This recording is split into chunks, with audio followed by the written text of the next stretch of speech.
The first thing that I want to say, it was a pleasure meeting a lot of people yesterday. It was the first time that I've met some folks in this class, just due to the fact that people can't always attend in person.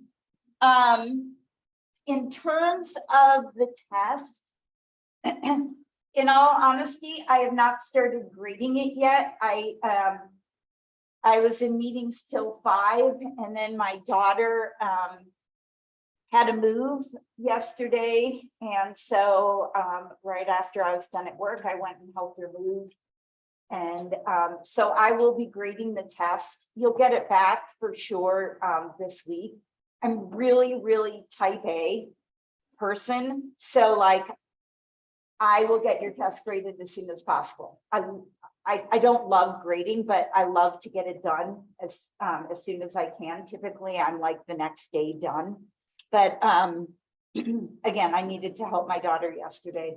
So I will have them, you'll know when they're graded because you'll see your score in Moodle. But no matter what, I was going to be handing them back in class this week, certainly by Friday. Cool. Awesome. So there was a lot of work to do in the class in order to, be ready for the test. You had 3 activities, 5 homework assignments, and then preparing for the test. We will have another class activity, but probably not until next week. So you can at least rely on the fact that this week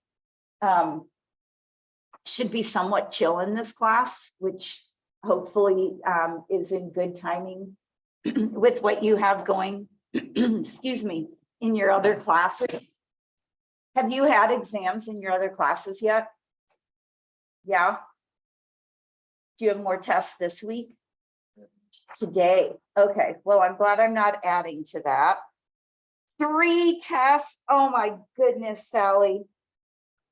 Whew. Well, we'll talk about the test when I hand it back. So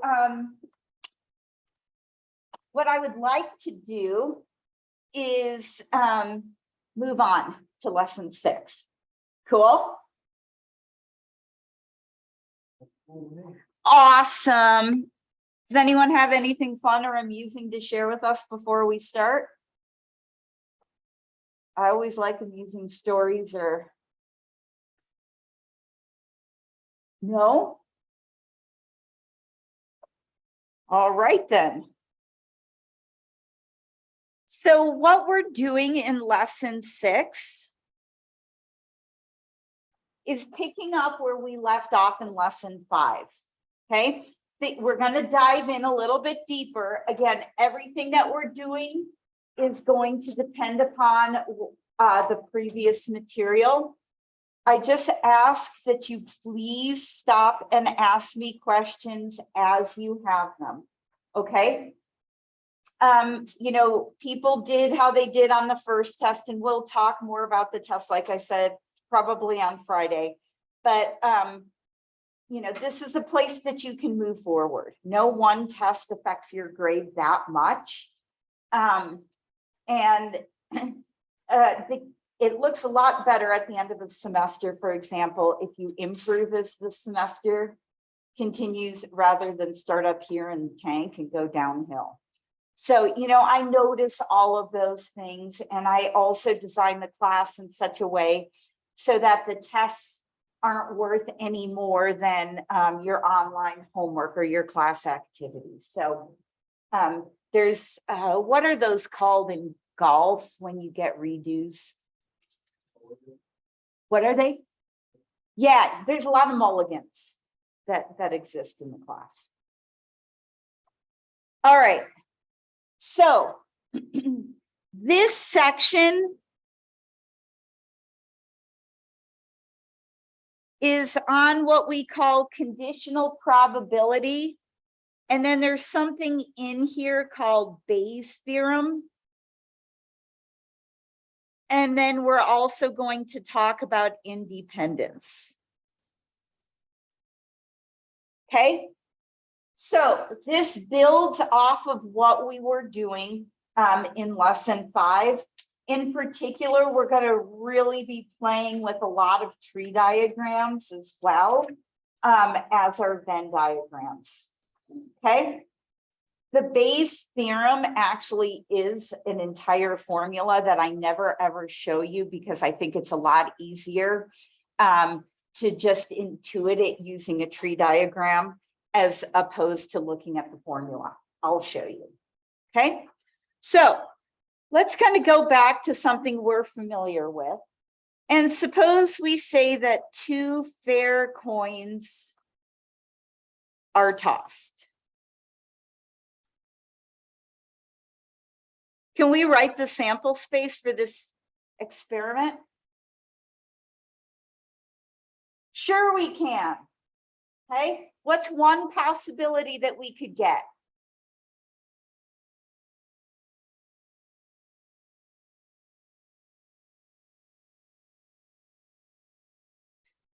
All together now. 2 heads, 2 tails.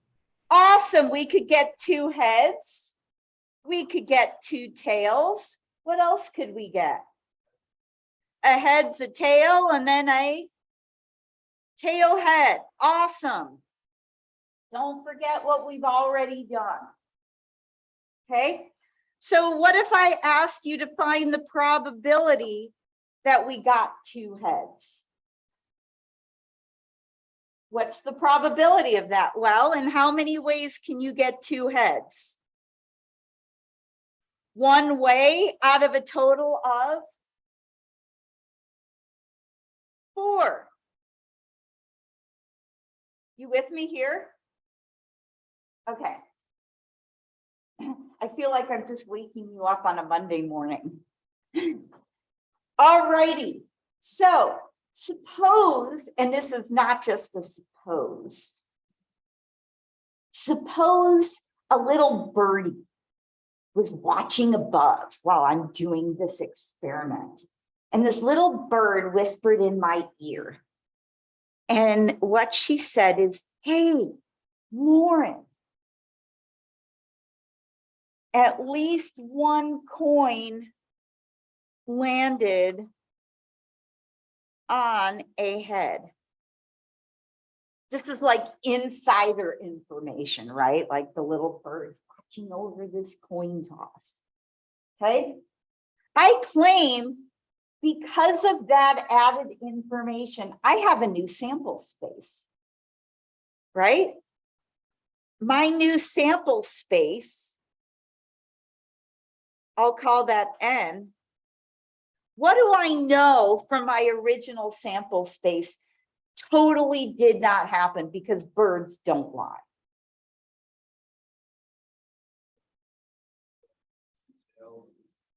The 2 tails is gone, right? If at least 1 coin landed on a head, I know now because my birdie friend told me that now I only have these 3 possibilities.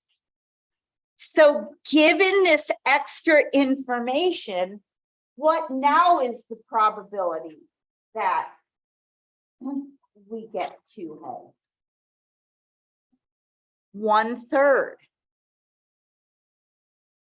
So do you see how with this extra information we were given, our probability changed? Okay, we've already talked about this a little bit. I'm just formalizing it when we were talking with our tree diagrams, and I've already shown you the notation as well. But now, again, I'm just putting a name to it. This is called conditional probability. And that means that we are finding the probability of some event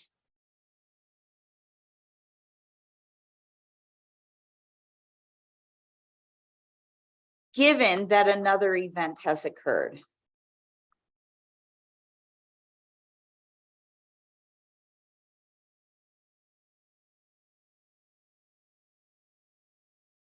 And if you're wondering where you've seen this before, do you remember the tree diagrams that we drew? The second branches were conditional probabilities. Okay, right? Because if we picked like a red ball and we had two balls and they were red and blue, and we picked one and then we picked another, right? We found the probability that the second one was red, given that the first one was red, or the probability that the second one was blue, given that the first one was red. Okay, this goes back to some of the stuff we talked about in section in lesson 5. So again, the way we write this is we say the probability of A, this reads as given that, or if, okay? So again, when you see notation like this, it's the probability of event A, given that event B occurred.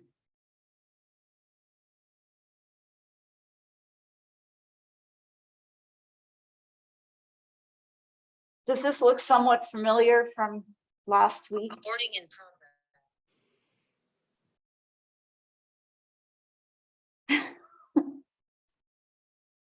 Cool. All right. So essentially, when you're dealing with conditional probabilities, and this is a big thing moving forward, what happens is we reduce our sample space down to event B. And then given that new sample space,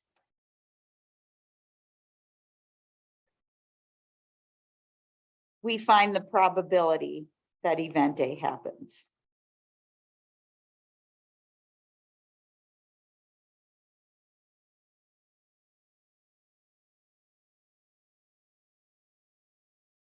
And if you want to see a formula, a way you can write it is as follows.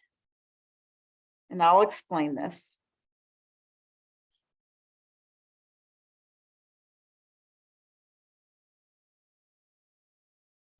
Now, I generally in this class prefer to have you intuit things rather than memorize formulas.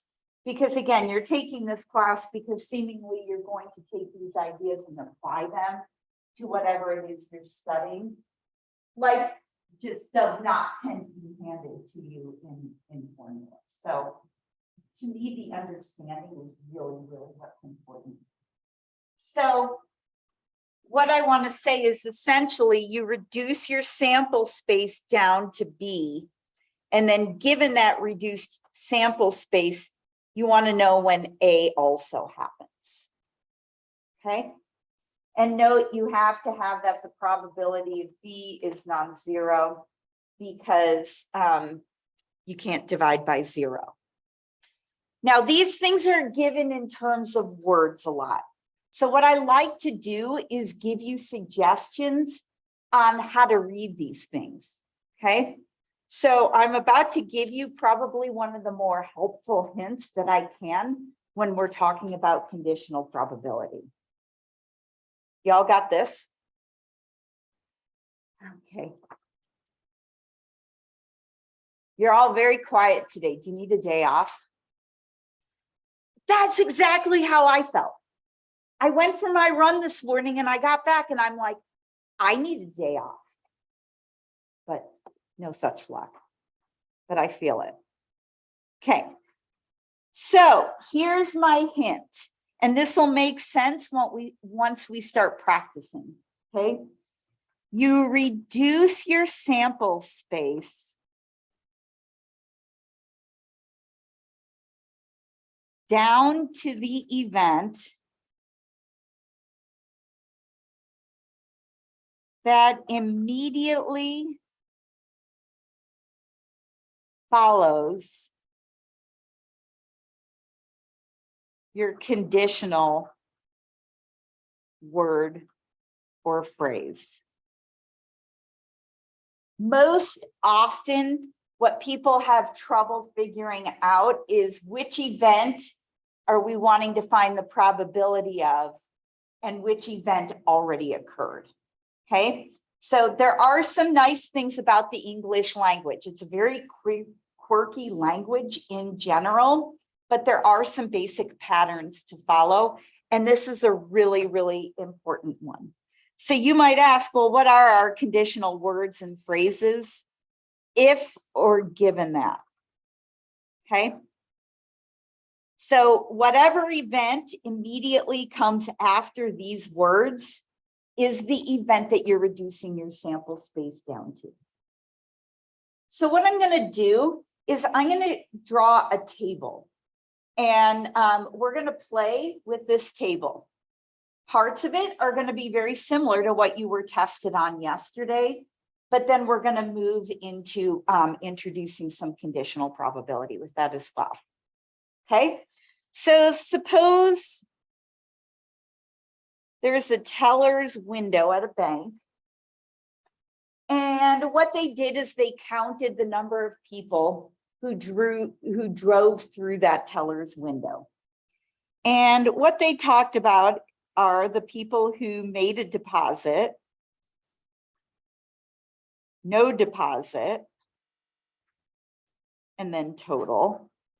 We'll be doing these in the context of table, Venn diagrams, and also tree diagrams. And then another thing that people could do if they go through a teller's window is they could cash a check. They could not cash a check. And we'll get the total there.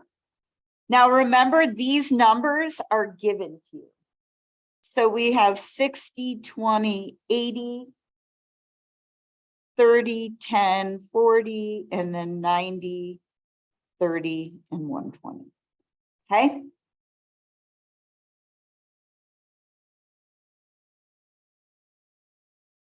Again, reading these tables is super duper important. Now, what we're going to do is we're going to say that a person is selected at random.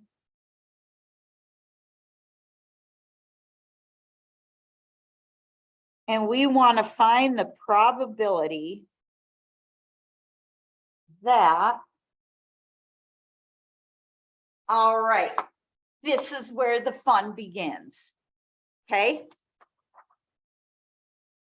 Are there any questions before we jump into these probabilities on reading this table at all? How many total people went through this teller's window? 120. Hopefully not literally speaking, right? Be a lot of broken glass. Okay. How many people total cashed a check?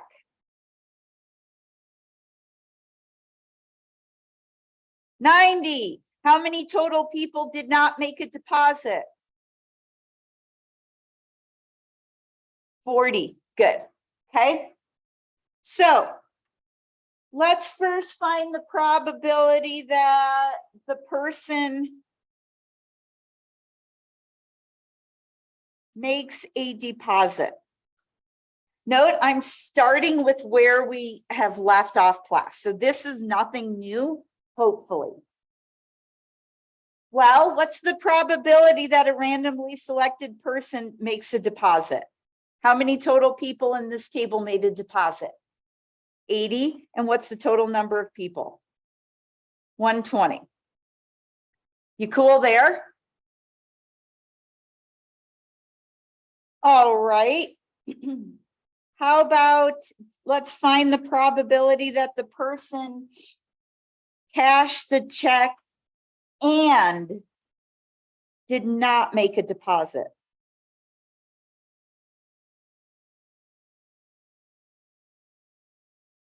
Notice the word "and," that tells us intersection. So we want to know how many people in this table cashed a check but didn't make a deposit.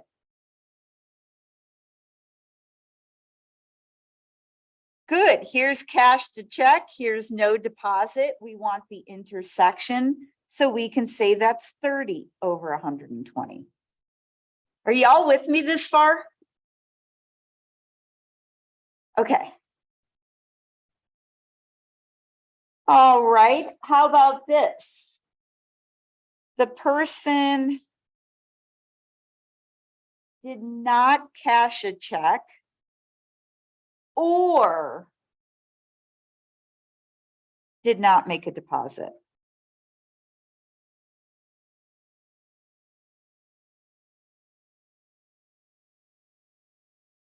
Beware of the ors when you're dealing with a table problem, right? Because what do we have to remember not to do? Double count. Good job. Okay, so if we're talking about the people, if we're talking about the people who did not cash a check, would you grant me that's these people right here? Or did not make a deposit? That's those people. So how many total people are we talking about? 60 over 120.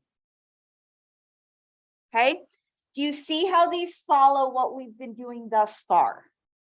Okay, notice we've got some key words. We have and, we tie that with intersection, or we tie that with union. All right, how about this? Let's now find the probability that the person cashed a check if they made a deposit. Now my magic word is if. Okay. Now, notice we want to find the probability that the person cashed a check. And notice with my hint up here, you reduce your sample space down to the event that immediately follows your conditional. Okay, so what we're doing is we're assuming that they made a deposit. So the first thing we do is we reduce our sample space down to those folks who made a deposit. How many total people in my table made a deposit? 80. So what I'm saying is start here. Whenever you have a conditional, you start by reducing your sample space. So first reduce your sample space. Okay, so now we're only looking at these 80 people here. And of these 80 people, 60 cashed a check and 20 did not. Who are we interested in? The ones who cashed a check. So wouldn't it be 60 over 80?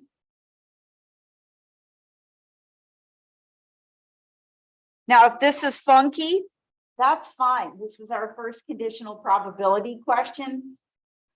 We have hundreds to go.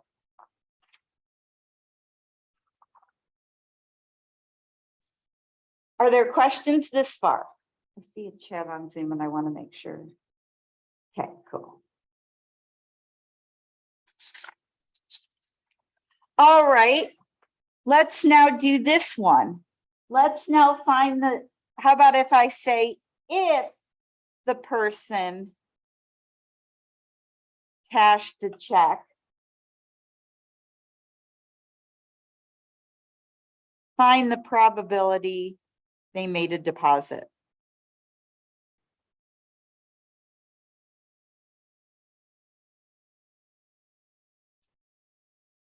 Now, who are we reducing our sample space down to? All those folks who?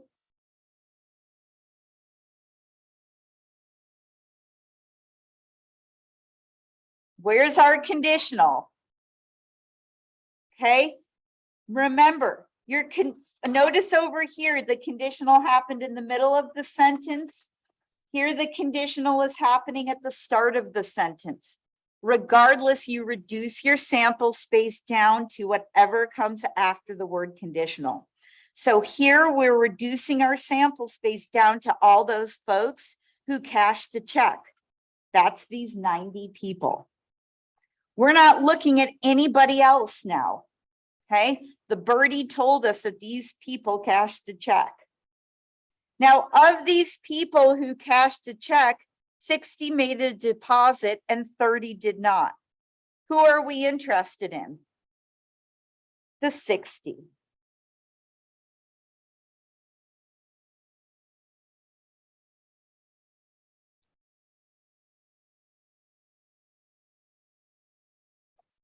Okay, how about this one? If the person didn't make a deposit, find the probability they didn't cash a check. They were in it for the lollipop. I don't know if bank tellers still give lollipops or not. They do. All right, who are we reducing our sample space down to now? All those people who? Beautiful, all those people who didn't make a deposit. That's these people right here. How many people are we talking about? 40. Of these people who didn't make a deposit, we see that 30 cashed a check and 10 did not. Who are we interested in? The people that didn't. So we have 10 over 40.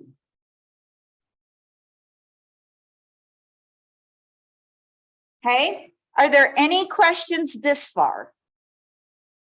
So we have a lot of magic words in this class.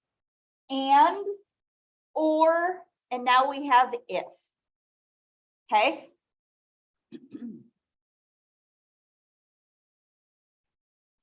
Let's do another example. Suppose we have a bowl of M&Ms. And there's 4 blue, 5 red, and 7 green. And suppose one M&M is selected at random.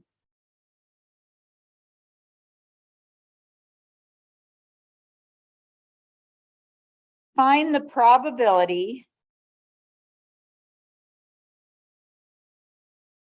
it is red or blue.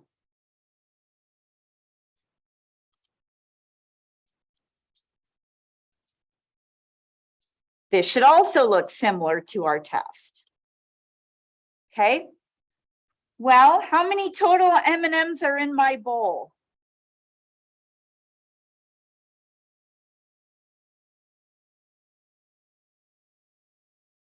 Aw, come on.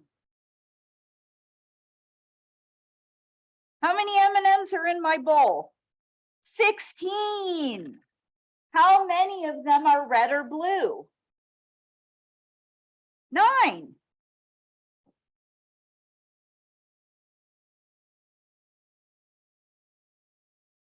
What if I want us to find the probability of selecting a red M&M if you know it is not blue?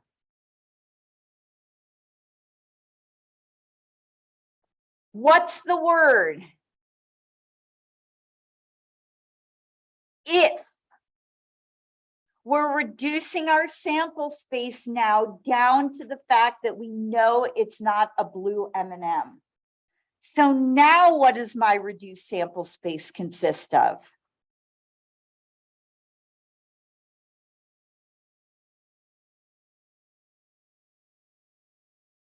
Well, if it's not blue, what color would it be? Green or red? How many are green or red? 12. Of those 12 that are green or red, how many of them are red? 5.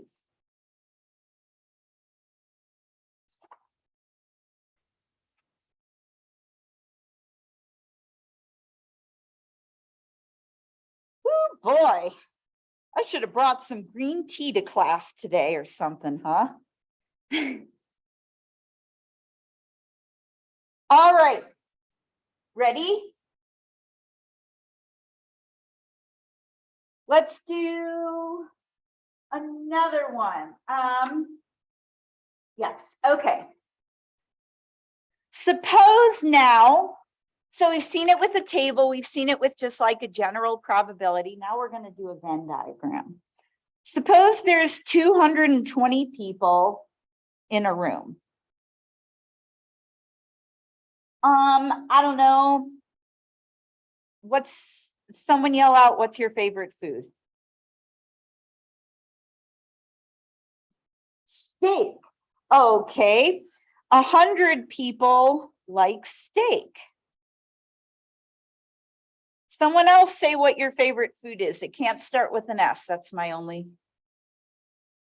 Pasta. 120 people like pasta. And let's say that 90 people like both.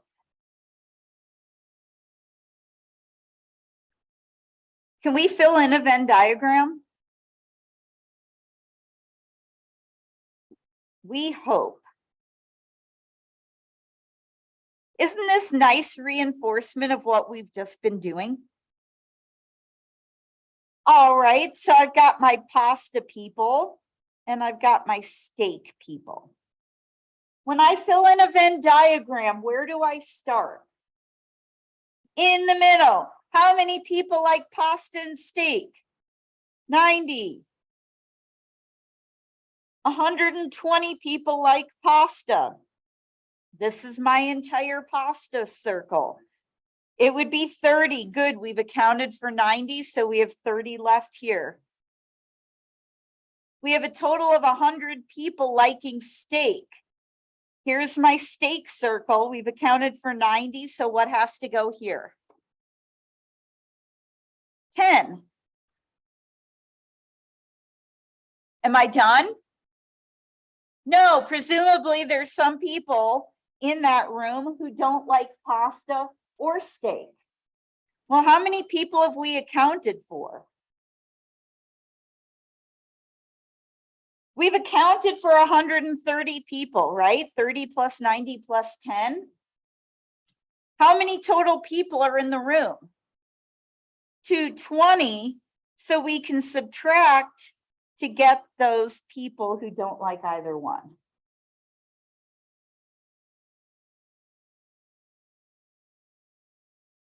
Okay, hopefully this rings somewhat familiar with what you did yesterday, although the story was a little bit different. All right, well, now that we have a filled in Venn diagram, let's reinforce what we have been doing, and then let's slowly also build in some conditional probability, okay? So what if I want you to find the probability a randomly selected person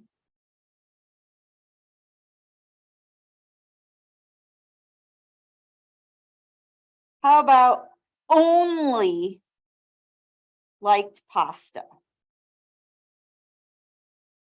Is this a conditional question? I claim no, there's no if given that or anything like that, okay? So how many people in my Venn diagram only like pasta? 30 out of 220. You with me there? Okay. What if I want us to find the probability that a randomly selected person doesn't like steak?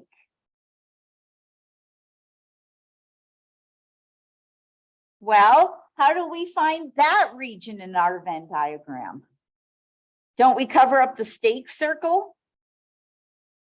How many total people in this Venn diagram don't like steak? 120, right? These 30 and these 90. So we have 120 out of 220.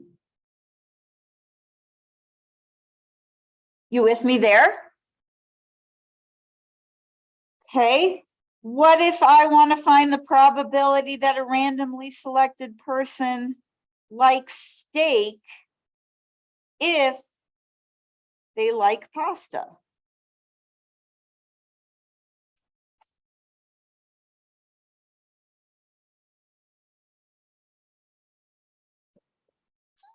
Excuse me. All right, what's the word here?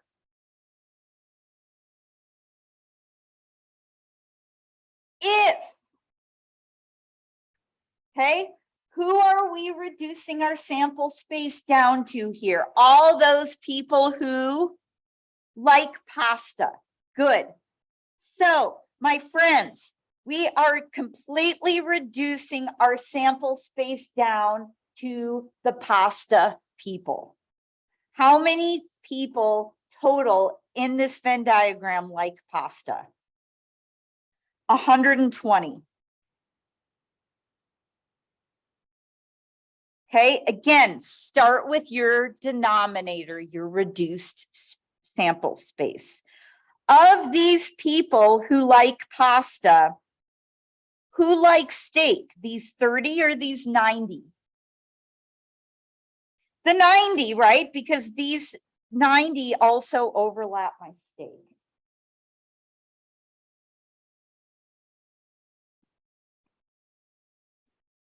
What if I want to find the probability that they like pasta if they don't like steak?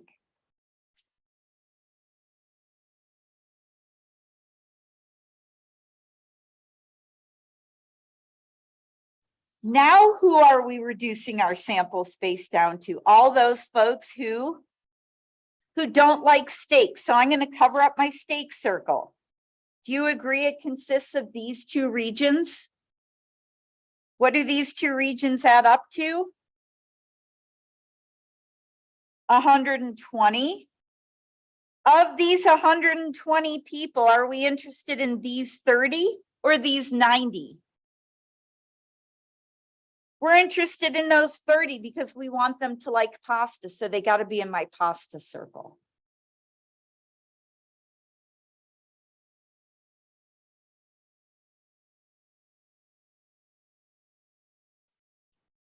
Notice how each time here, I'm taking it step by step. Okay, what if now I want to find the probability that a randomly selected person doesn't like steak if they don't like pasta? Am I making y'all really hungry right now? I guess maybe steak at 10 o'clock in the morning is a lot. I don't eat steak, so. Now, who are we reducing our sample space down to? All the people who?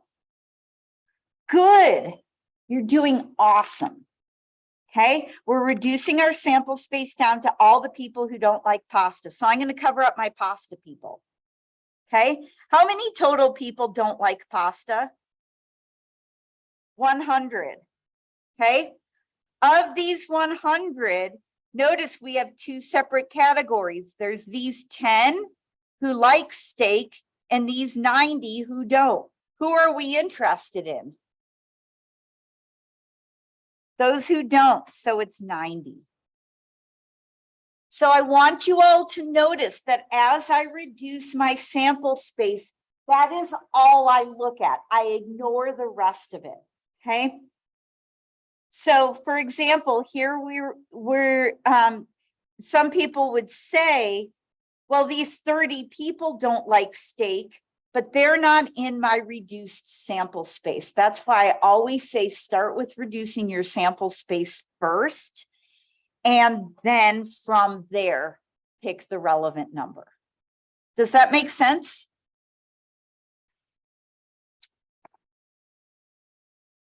All right.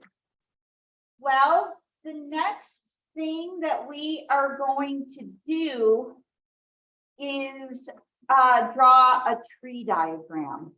Now, what I'm gonna do, actually, let's just wait till tomorrow. This is a good place to stop for today.